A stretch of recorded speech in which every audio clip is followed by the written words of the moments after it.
Olá, pessoas eternas, sejam bem-vindos ao canal Segredos Eternos. No vídeo de hoje a gente vai dar continuidade à série de vídeos relacionados a Homem de Valor que a gente está fazendo aqui cada sexta-feira da semana. No vídeo de hoje a gente vai ver outros princípios espirituais que se esperam de homens que são segundo o coração de Deus. Hoje a gente vai falar um pouco mais sobre jejum e sobre vencer batalhas espirituais internas. Então fica comigo até o final do vídeo. Tenho certeza que tanto você quanto homem, quanto você, mulher, que quer se inspirar em homens de Deus, vão ser grandemente abençoados. Sou Douglas Carvalho e roda a vinheta.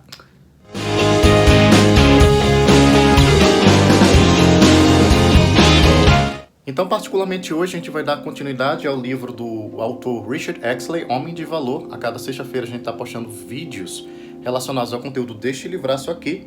Recomendo muito a aquisição dele. E a gente está na grande parte do livro chamada Paixão Espiritual. E dentro dessa parte tem várias subseções que vão trabalhar de temas específicos para você acender essa paixão por Cristo.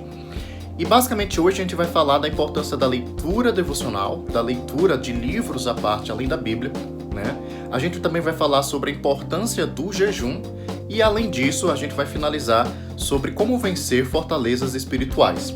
Então esses são os 3 pontos que vão encerrar essa mega sessão aqui do livro, chamada de Paixão Espiritual. Antes de dar continuidade ao vídeo, te peço a única coisa: se inscreve no canal, ativa o sininho para receber mais materiais semelhantes a esse no futuro. E lógico, ser também edificado em outros temas bíblicos aí na sua casa, na sua família, onde você estiver. Então vamos ao vídeo.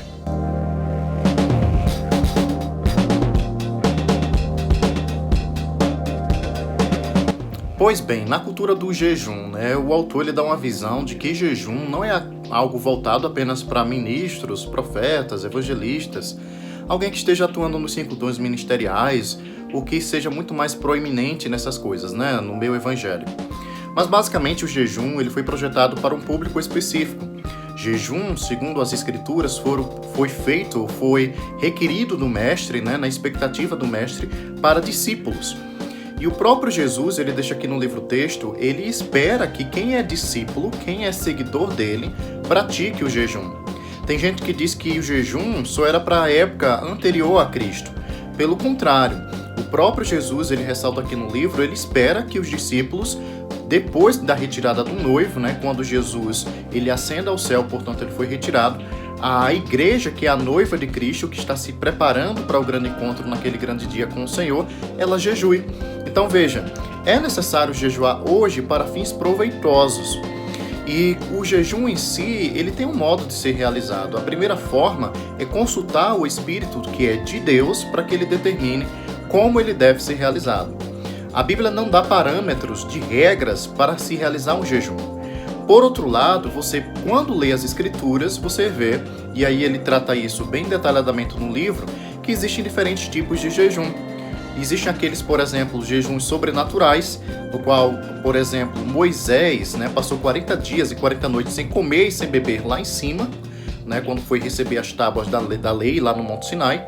Por outro lado, existe também o caso de Elias, que não estava comendo nem bebendo, estava jejuando. Então veja, existem esses jejuns sobrenaturais, que mesmo a pessoa tenha passado tanto tempo sem comer e beber, ainda está viva. Mas existem aqueles que são aqueles mais voltados ao público geral, aqueles que são voltados para os cristãos, mesmo estando contidos na Antiga Aliança, eles são bem inspiradores. Por exemplo, o jejum de Daniel. Ele fala aqui que Daniel ele se absteve daquelas comidas mais apetitosas, é um tipo de jejum. Além disso, quando você vê a questão do jejum para a Nova Aliança, você percebe que o próprio apóstolo Paulo, ele jejuava. E as cartas, as epístolas dão respaldo disso, de que Paulo ele participou de vários jejuns, no plural. Então veja, se Paulo se Paulo se identifica como um exemplo a ser seguido pelos cristãos, ele mesmo diz, olha, sejam meus imitadores, assim como eu sou imitador de Cristo, é necessário que a gente possa incluir nessa questão dessa lista aí, o jejum. Então o jejum, ele fala aqui no outro capítulo, ele é fundamental, principalmente para que você possa vencer fortalezas espirituais. É dentro do jejum que o Espírito Santo ele vai revelar coisas ocultas no coração que ainda não foram vencidas, ou inclusive aquelas que são bem visíveis, mas que você vem negligenciando ao longo dos anos. Por exemplo, se você é uma pessoa iracunda, alguém que se ira muito fácil, O Espírito Santo ele vai funcionar como um espelho que vai mostrar as falhas do seu caráter enquanto você jejuma. Outro detalhe interessante no livro é que ele ressalta, ele esclarece que durante o jejum, quando ele praticava, ele percebia pouca mudança, né, na vida dele. Ele achava que seria durante o jejum que as evidências do que ele precisaria mudar, precisaria melhorar, estariam vindo à tona. Mas somente depois de um grande período após aquele intervalo de tempo que ele jejuou, é que o Espírito Santo ele veio com a voz mais nítida e veio esclarecer aquilo que ele queria que o Richard Exley pudesse mudar. Então veja, durante o jejum você vai ter a oportunidade muito rica de se autoavaliar, mas não de uma forma natural, mas de uma forma espiritual e sobrenatural, porque você vai contar aí com o auxílio do Espírito Santo para esse propósito. Particularmente durante o jejum, é interessante que você também possa ter a oportunidade de ouvir Deus. E durante esse processo de jejum você possa fazer anotações. Aqui eu coloco um link sobre o diário, né, devocional. Pode ser também incluído aí durante o percurso do teu jejum. Geralmente quando alguém está jejuando, não sei se vocês já raciocinaram dessa forma, mas se você está se abstendo de comida e de bebida e está ao mesmo tempo orando em línguas, buscando a Deus em oração, quem é que vai aparecer mais? A sua carne ou o Espírito de Deus? O Espírito de Deus, portanto, vai ficar mais evidente durante esses processos e, além disso, ele vai ter uma voz mais audível. E é justamente com base nessa voz que você vai poder agora ser guiado pelo Espírito de Jesus. E o mais interessante em todo esse processo de jejum é que você será recompensado. E como é que vem essa recompensa? Ao ouvir a voz do Espírito Santo e executar o que ele manda você fazer. Porque é justamente a chave que você precisa para destravar coisas na sua vida pessoal. Então, homem de valor, homem de caráter, ou que está se moldando ao caráter de Cristo, é justamente o tipo de homem que jejua. Porque a partir desse jejum você vai ter chaves específicas, não só para melhorar sua vida pessoal, mas inclusive ter revelações sobre a vida de outras pessoas que também precisam de ajuda. E lógico, você pode determinar no coração qual o nível do seu jejum inicialmente.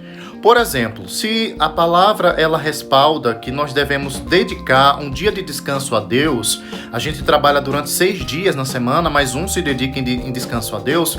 Durante esse descanso, entre aspas, não é simplesmente você se deitar na cama e fazer nada.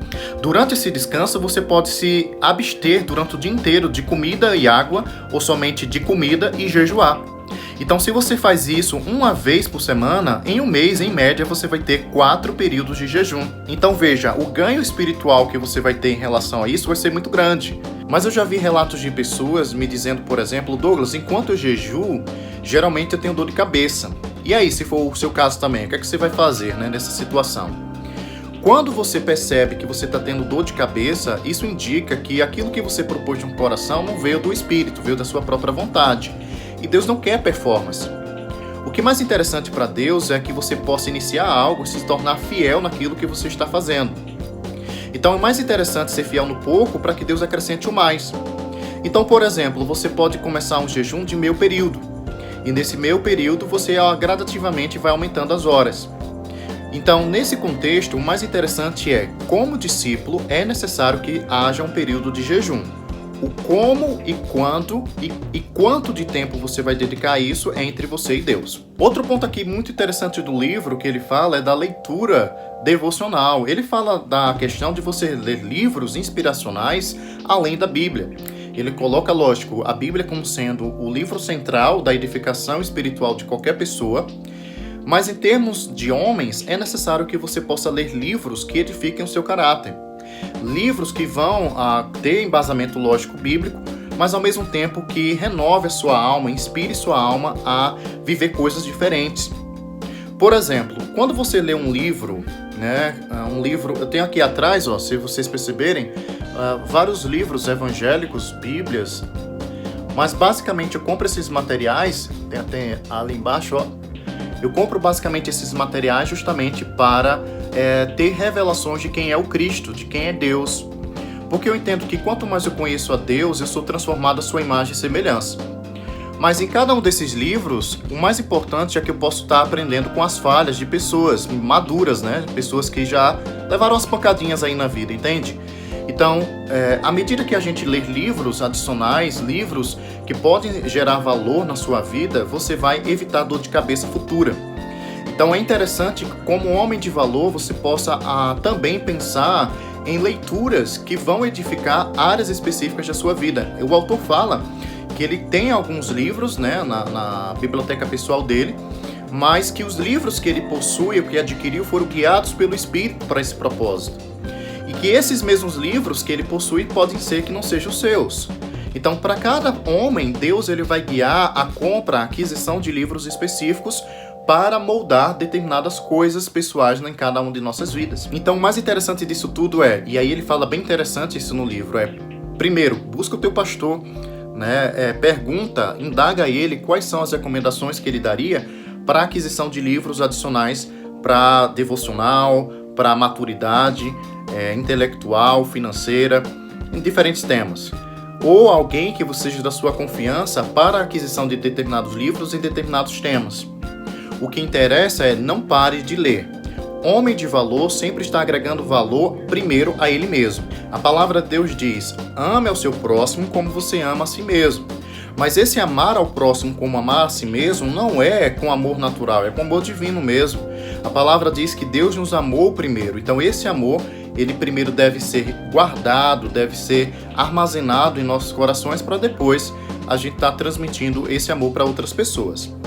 Então, nesse contexto, quando você compra livros para edificar você está dizendo para Deus que está se amando. Está dando matéria-prima para que Deus possa edificar a sua vida pessoal. A partir de então, à medida que você lê, faz fechamentos, pratica o que está escrito, vê os frutos primeiro na sua própria vida, depois você pode edificar a vida de outras pessoas. Então é interessante que aí, como homem, você possa pensar nessas questões relacionadas à aquisição de livros pessoais. Então, sou Douglas Carvalho, por hoje fica essa pitadinha aí de recomendações. Espero que vocês tenham sido edificados com esse material. Recomendo demais a leitura do livro, é muito diferente, né? O nível de profundidade que os autores trazem nos livros, do que simplesmente estar aqui no vídeo, né? Colocando os pontos principais, mas é o resumão de tudo. Mas eu acredito que mesmo no pouco eu posso estar edificando, tocando aí sua vida, instigando você para fazer o mesmo que eu estou fazendo na minha vida aqui pessoal. Então vamos nos edificando, estou aqui crescendo e espero que vocês também possam ser edificados, possam estar crescendo em Deus, avançando em Deus à medida que o tempo passa. O que interessa não fique estagnado. Quem fica estagnado no tempo não acrescenta nada à sua vida pessoal. Água parada, água que não flui, dá mosquito, dá sujeira. Então é necessário que, de uma forma ou de outra, mova-se, porque o Espírito Santo é dinâmico, ele acredita em você, ele acredita em mim, ele é o agente transformador, mas a gente tem que colaborar. A palavra diz que nós somos cooperadores de Deus. A gente tem que colaborar com o agir do Espírito de Deus. Então, se Deus nos estende o braço, a gente tem que ter a reação de estender também o nosso para receber a ajuda do alto. Então, sou Douglas Carvalho, espero que vocês tenham gostado desse vídeo, quero que vocês saibam que vocês são mais que um número, são o melhor de Deus. Shalom.